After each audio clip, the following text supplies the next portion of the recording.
And we're recording. Good morning, everyone. I want to welcome our speaker today, Dwight M. Bullard, who will be talking about democracy at the crossroads. What path will you choose? Mr. Bullard is the senior political advisor of Florida Rising.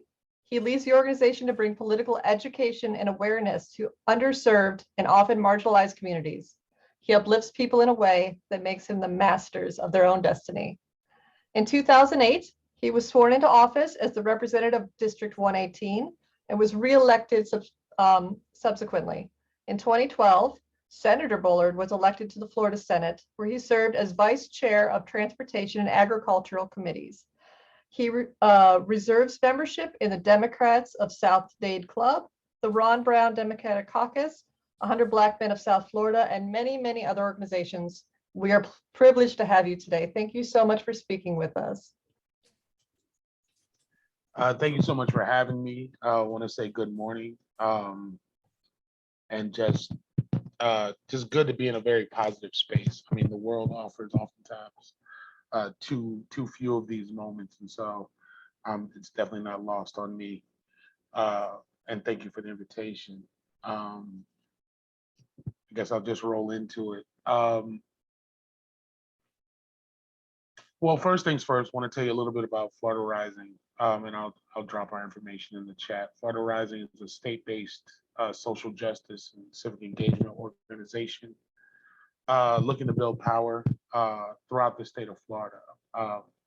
We have physical offices in multiple counties around the state, including Orange and Hillsborough in the Central Florida area, specifically Orlando and Tampa. And so we welcome you to be a part of the Florida Rising family. It is a membership-based organization.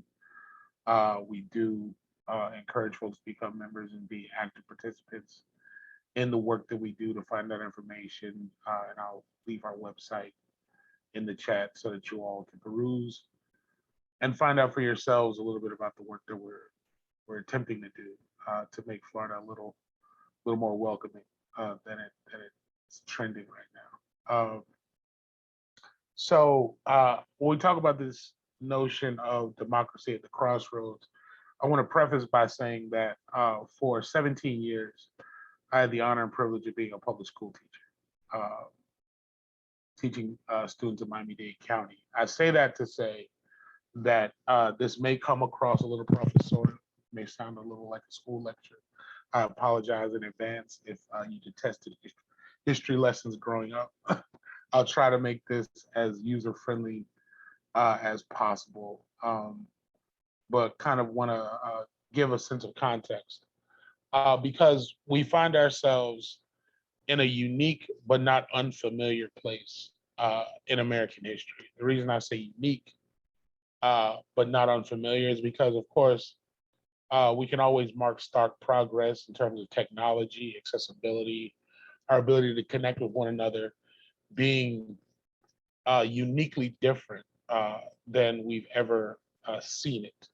You know, the ability to now speak with folks in Asia, Africa, you know, on either side of the continental United States at the click of a button is something that is very unique, but unfamiliar in the sense that we've been here before. And what I mean by that is I'm going to kind of speak to two very distinct moments in American history that feel very similar to where we are right now. For those of you familiar with the period of Reconstruction after the Civil War, it was a tumultuous time. It was a troubling time. We had a very, very divided country in the literal sense of the word. We were trying to find ways for 13 states that had decided to secede to now reconnect with their brothers and sisters in the North and West. We also had a scenario in which 4 million now newly freed, soon-to-be citizens were trying to find a way to become equally acclimated to this notion and this concept of the American dream. although those two things should not be mutually exclusive, for many, that was the case. Many felt that one could not happen if the other was going to happen. Uh, During the Reconstruction period, again, if you're unfamiliar with it, from 1865 to 1877, the United States placed those 13 southern states under military occupation for the express purpose of making sure that, again, those newly freed individuals felt as though they had some level of access to government. During that time period, especially after the passage of the 15th Amendment, you had record-breaking voter registration among Black men. In places like Louisiana, you had 700,000 African American males that would be registered to vote. In places like Georgia and Mississippi, you had an overwhelming majority of Black participation in local government and state government. You had, during that time period, 23 members of Congress that were Black, including 2 US senators. But you also had, a lot of resentment for the marked progress of those communities. You had people that could not reconcile in their minds the idea that something or someone who was, for all intents and purposes, considered property, given no greater rights than a stagecoach or a horse or a farm animal, now had access to the ballot box, and more importantly, was in the process of changing government. And so as a result, that resentment bubbled. It bubbled over. In 1877, Rutherford B. Hayes would be elected president of the United States by a very slim margin. Part of that was the Compromise of 1877. This compromise simply stated that as president, he would withdraw troops from the South and kind of immediately restore Southern states back, to their full access. What that meant for Black Americans, for African Americans at the time, was that you were going to see a rapid regression of the steps forward that they had taken. Now, what is oftentimes left out of the conversation around American history is what is happening in the country at that time. If you remember that 1 or 2 pages in your old school history book about Reconstruction, it just talked about this notion of the Compromise of 1877, and kind of like we were off on this journey and trying to figure it out. Oftentimes, what is not talked about is the abject violence that Black Americans at that time faced. African American scholars would call this period the nadir, the low point in African American history. Why do they call it or qualify it as the nadir or the low point? Because what we failed to think about was that under slavery, there was a distinct dollar value attached to the bodies of Black people. There was a value. You had insurance companies that would insure the purchase. People could mortgage individual lives if they so chose to, and make individual payments on those lives. It's comparable, if you will, to home ownership or car ownership in the way in which society functioned around the process of slavery.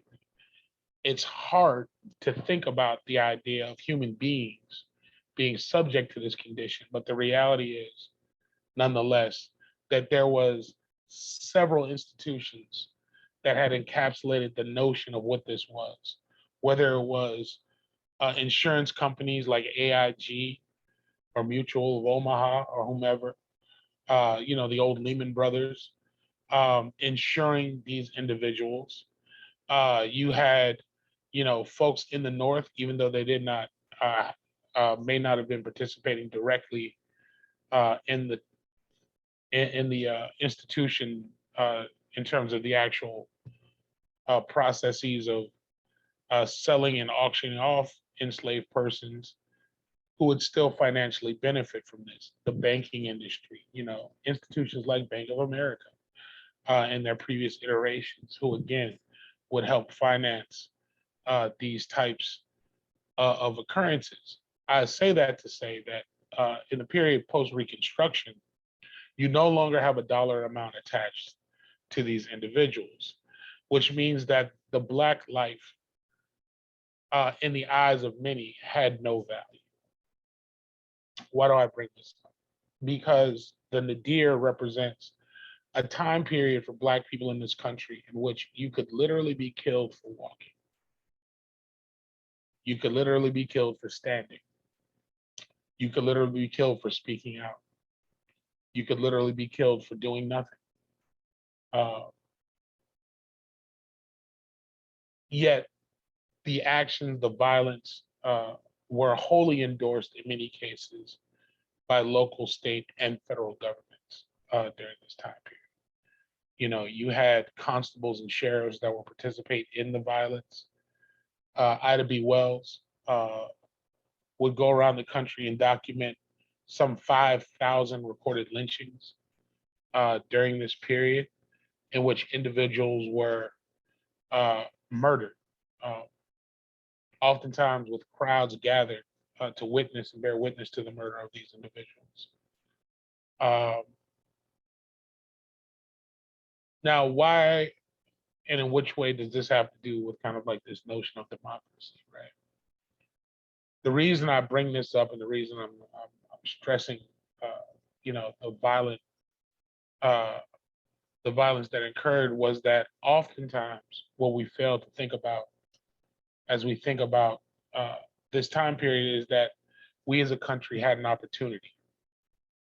When I talk about the period of Reconstruction, that 12-year period, it granted opportunities and was a showcase of the ideas that we as Black Americans could operate under the American system as fully functioning participants in this notion of democracy. It was a showcase of us trying to prove to people that we were in fact human, and more importantly, had the wherewithal, the means, the intelligence to participate in this country as citizens. That notion was rejected and violently rejected by far too many people. The sadder part is that even those that did not actively participate in the violence participated in it through their silence. In 1901, Theodore Roosevelt would invite Booker T. Washington to the White House. By and large, Booker T. Washington at the time was the most powerful African American in the country. From his home in Tuskegee, Alabama, he was able to help people find jobs, help people find financing, supported Black banks around the country. And so Teddy Roosevelt invites Booker T. Washington to the White House to really have, for all intents and purposes, a discussion on what it means to be Black in America. Rather than just openly accept that, many newspapers that we know today, like the New York Times, decreed, how dare Theodore Roosevelt invite a Negro into the White House and sully the White House, right? So even in the simple discussion of humanity, there was a pushback by media to say this cannot stand, this cannot happen in this country. 5 years before that, the Supreme Court had already made a determination in Plessy versus Ferguson that separate but equal would be the law of the land.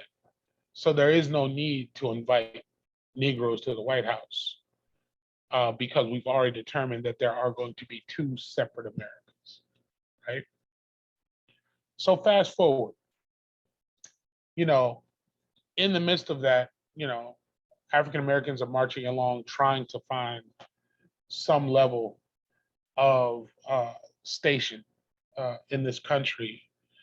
And as we approach what we know now as the modern day civil rights movement, the 1950s and 60s, you start to see marked again progress again uh, in this notion that freedom was not enough. And I want to remind folks that part of the complacency of the masses was this idea that all we had to do was free these people and everything would work itself out. Right? Like there's a naive simplicity, you know, in that notion, right? That American exceptionalism, all the things that all the hopes and dreams that we talk about that are manifested in this romantic notion of what America is rooted in this idea that if we just set people free, we give people the opportunity to just be free, that they'll figure it out. Um, what we don't talk about is how it is important for all of us to gather around to create positive policies, to create opportunities for excelling, to create opportunities to get up the rungs of the ladder of success for all people. And all throughout that period, there were missed opportunities by state and federal government to address those issues for those newly free people. So fast forward, we start the process of incrementally building towards equality using the legal system, using attrition, you know, the fact that we were just going to be here. And so therefore, we must try and find opportunities uh, to be better in this country. You know, you see the rise of figures like A. Philip Randolph, who would be the leader of the largest Black union uh, for Pullman porters who are working the trains. You see kind of organized movements among domestic workers, Black domestic workers, to try and organize themselves for better pay and better wages. Um, you know, in places like Atlanta, where you had washerwomen that were intentionally trying to earn higher wages since they were going to be washing the sheets and clothes of other people. Uh, and then you see the rise of, you know, figures that we kind of cement in the, again, romantic notion of what the civil rights movement was. But I want to remind folks that the civil rights movement for Black people in this country is a continuum. There was no break. You know, there wasn't a moment where people were just like, you know, everything was great. And then in addition to, you know, all in the midst of this period between 1877 and 1955, when the bus boycott begins, you're talking about moment after moment, entity after entity of indignity,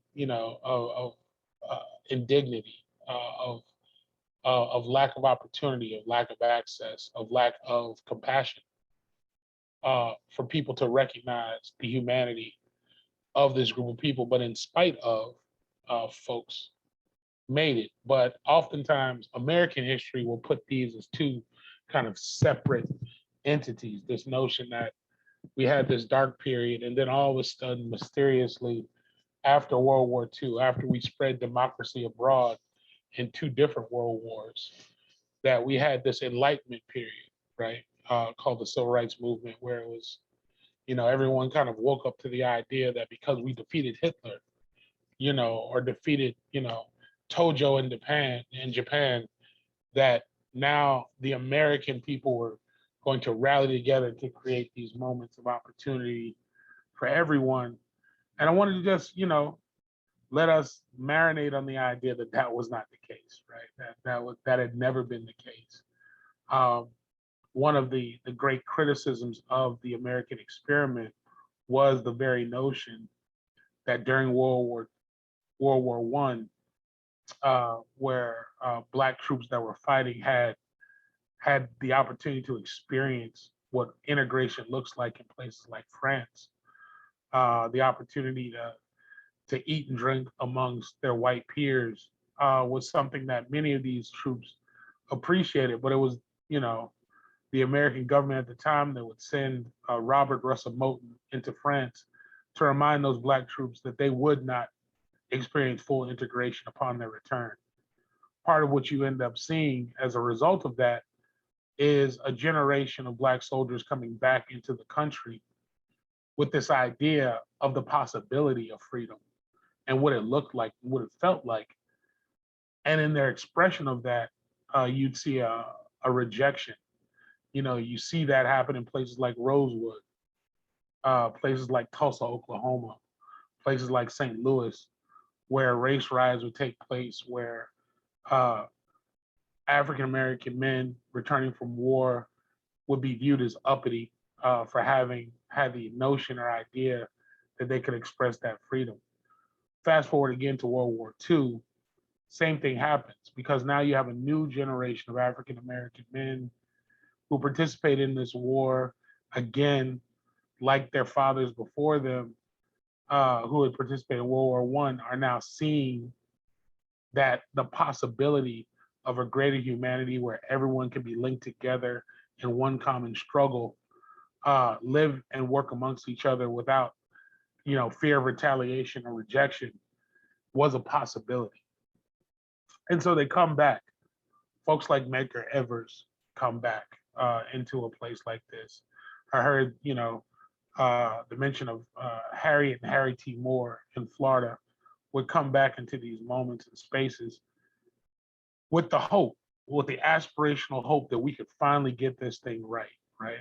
You know, a 26-year-old preacher in Montgomery, Alabama would be met with the task of trying to organize a bus boycott. He's not the only one.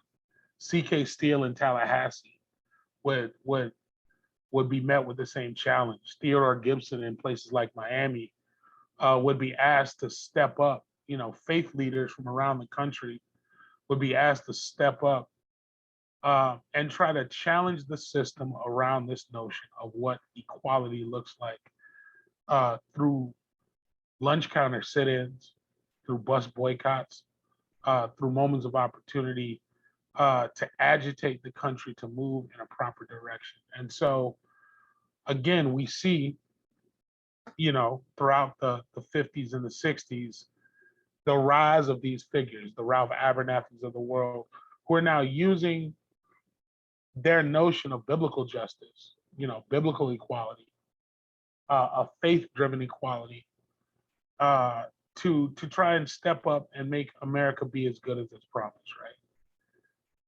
right? And you start to see the marked progress, right? You know, Eisenhower was the one who initiates the integration of Little Rock Central High School, a Republican, right? Lyndon Johnson and Kennedy pushed for the Civil Rights Act of 1964, both Democrats, right? So there's a bipartisan notion of the need to be better for the purposes of this notion of equality. And we're moving it along, you know, but history would then try to qualify the period thereafter as the counterculture movement.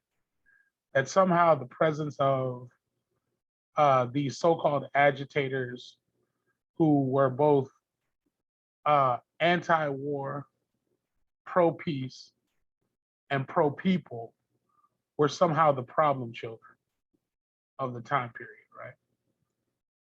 So what is the reaction by government to deal with that? In 1972, Richard Nixon would basically initiate the war on drugs. And his own administration would say that we can no longer go about the business of arresting these folks simply by being who they are. You know, we can't now, you know, put people who are LGBTQ plus in sanitariums anymore. You know, we can't just openly arrest, you know, Black people for vagrancy because they are Black. We can't use what we had passed years ago, things like the Indian Removal Act or the Chinese Exclusion Act, as reasons and rationale to now uh, subject people who are different to a different way of thinking. Instead, what we're going to do is attach those folks to these illicit drugs. And his own administration, again, says that we're going to associate marijuana with hippies, we're going to associate heroin with Black folks, and we're going to basically dismantle and disrupt these so-called political movements uh, with an emphasis on drugs and capture the imagination of the American people through this process, right? This idea that these things, these substances, were so criminal that we were going to look past the humanity of individuals who are battling addiction, uh, you know, the unjust economic treatment of particular communities um, through redlining historically, through lack of business opportunities, lack of investment. We're going to look past that and simply focus on these substances as the reason why these folks are a problem, right? So again, I want to point out, in a second opportunity politically, we had an opportunity to move democracy forward, and instead of moving in the direction of the 64 Civil Rights Act and the 65 Voting Rights Act, and continuing this progress that Camelot and the Great Society were hoping to aspire to, we decided to allow regression to happen by the othering of groups of people, right? By looking at places like Stonewall and saying that those folks were wrong, by looking at places like what Cesar Chavez was doing in the Central Valley of California and saying that those folks didn't deserve rights. By looking at what Huey Newton and Bobby Seale were trying to do with the Black Panthers in the late 1960s, and saying that, as J. Edgar Hoover would say, these are the greatest threat to to the sustainability of the American government. Those are the kinds of statements that will come out at this moment. And once again, the reason I'm bringing this up is because it was missed opportunities primarily based around the silence of so many of us who allowed this minuscule few to dominate the narrative, to dominate the space, to take up all the oxygen in the room, right? Sound familiar? I think so, right? I think we can all agree. And so here we are. It's 2022. We're at this point in American history where we can look back and say that we elected the first Black president, that we saved the country from the brink of economic disaster now twice, that we're in a moment where we're dealing with a global pandemic that has taken, over 500,000 American lives. And this should be the moment where we decide to kick in, hold each other accountable, and move this country forward. But instead, we're being pushed and dominated by a small group of people who do not want, or do not have, nor do they want to maintain our best interests, right? So what do? What choices do we make? And what I would argue to you is, in the absence of what happened in those two examples that I gave previously, is that we must be louder, we must be bolder, and we must be more deliberate about that which we want. The one thing I know about the Unitarian Church is that it is a church that is welcoming of all people, right? That is a simple core principle that we should be taking in to the work that we do each and every day, in every facet of our everyday lives. This notion of being overwhelmed by media or being overwhelmed by the sad news that comes out of this place or that place should be replaced with the notion of bringing joy, bringing empathy, and bringing compassion to the everyday work that we do in all those facets. You know, Dr. King, and I'm paraphrasing, right, uh, would simply say that hate cannot stamp out hate. Only love can do that, right? And that's not a hokey thing. What it is recognizing that love, empathy, and compassion is what we should, is the lens by which we should look at all things. I mentioned the war on drugs because, in 1972, you're talking about an administration that basically says we're going to use and militarize police departments around the country to, go into and weaponize and destroy and dismantle communities around the notion of drugs being the bad thing. Yet fast forward to the mid 2000s, and all of a sudden we have an opioid crisis, and everyone now has this unique compassion for those who suffer from addiction. We need to apply the same lens, right, to all the other work that we do. When folks are out here battling issues around houselessness or homelessness, compassionate lens. We need to understand that that too is a crisis that cannot be addressed by criminalizing those individuals. We think about the notion of economic strife. Those of us that are living, unfortunately, on the lower rungs of society economically and are now pushing for a living wage.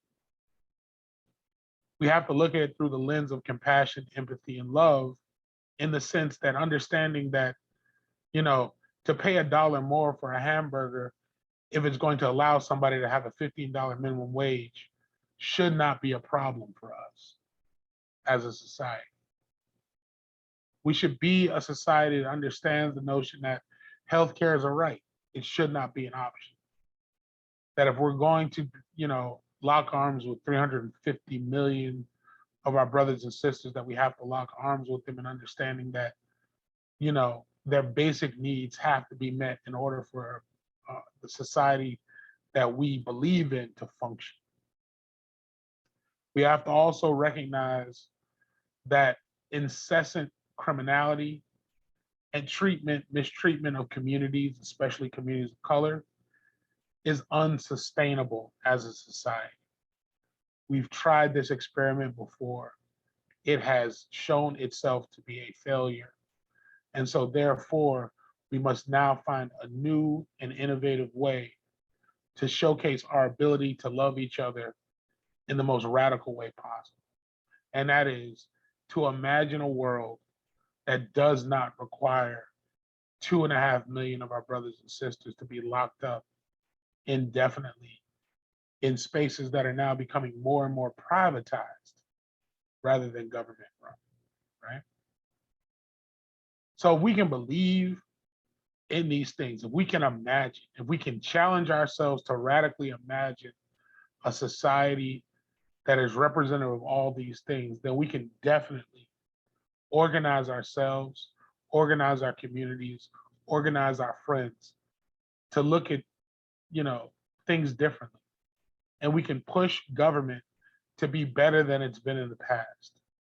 What we cannot afford to do is go through another long period of regression in which harm, danger is inflicted on groups of people who do not have the same rights and privileges as you might have. We can't afford to do it again. We've seen this movie before, right? And we can't allow another sequel to take place. And that is the road and the pathway that we are oftentimes faced with, right? Is that we're looking at the same fork in the road that we've seen time and time again in this country. And for whatever reason, we've inadvertently or intentionally chosen the wrong path. So what I'm asking you all to do is be intentional, be deliberate, be louder, and be bolder about walking down the path that allows all of us to travel safely, that allows all of us to travel with the creature comforts that we all deserve, and that allows all of us to see the end of the road in a better way, in a better place. Thank you. Amen. Thank you so much for all that context, that history, all of what you just said. We really appreciate it. I'm going to go ahead and stop the recording and we're going to take some questions.